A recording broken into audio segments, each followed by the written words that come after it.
namin magpapatay ko na lang. Basta... Maraming salamat sa ating Panginoon.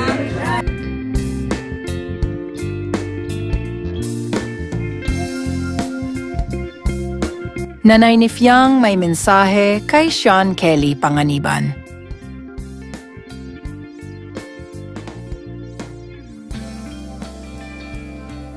Si Sean Kelly ay manliligaw noon ni Fiang nang wala pa siya sa loob ng bahay ni Kuya. Ngunit sa hindi magandang pangyayari nang pumasok si Fiang sa bahay ni Kuya, hindi na nahintay ni Sean ang muling paglabas ni Fiang sa bahay. Ayon sa mga balitang aming nakalat ay nagloko umano si Sean. Kaya naman sa naganap na big night kagabi, October 26, ay nagwagi bilang big winner ng PBB Generation 11 si Fiang.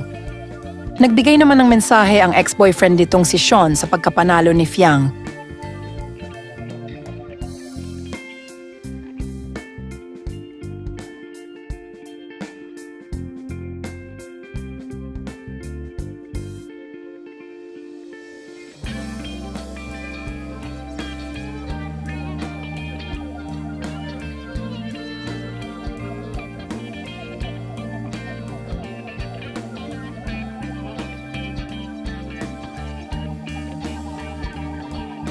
Congrats, E. Sophia Smith. Sabi ko naman sa'yo, ikaw yung magiging big winner bago ka palang pumasok sa BNK. Sabi ko sa'yo, magpakatotoo ka lang, ikaw yung mamahalin ng taong bayan. Buo yung tiwala ko na ikaw yung mananalo.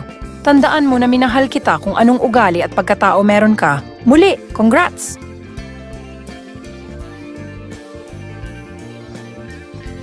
Sa isang interview ng ina ni Fiang ay pabiro nitong sinabi na mabuti na lang na wala na si Sean sa buhay ni Fiang. Marami ang natawa sa naging mensahe na ito ng ina ni Fiang, narito ng video.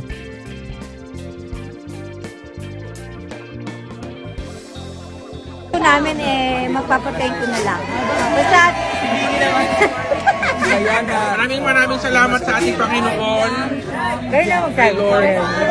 Kayo na magsabi. Yes. Nasabi ko na yun, sir, kanina. Lahat. And support. Sa mga taga-ano. Yung mga sumusuporta sa mga team abroad.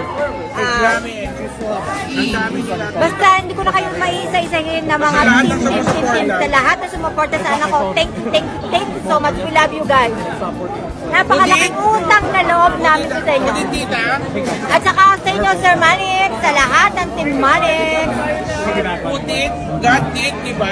Yes po. God did po yan. Thank you, Lord. Thank you. Thank you po. Thank you po. Hoy, mag-thank you na kayo. Thank you po. Thank you po. God did po. God did. Mabuti na lang mawala na si Sin. Thank you.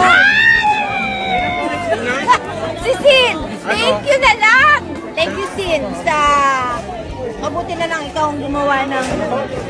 Thank you, Sin. Thank you. Huwag ka nang manliligaw sa anak ko ever again. Yan, nagawa.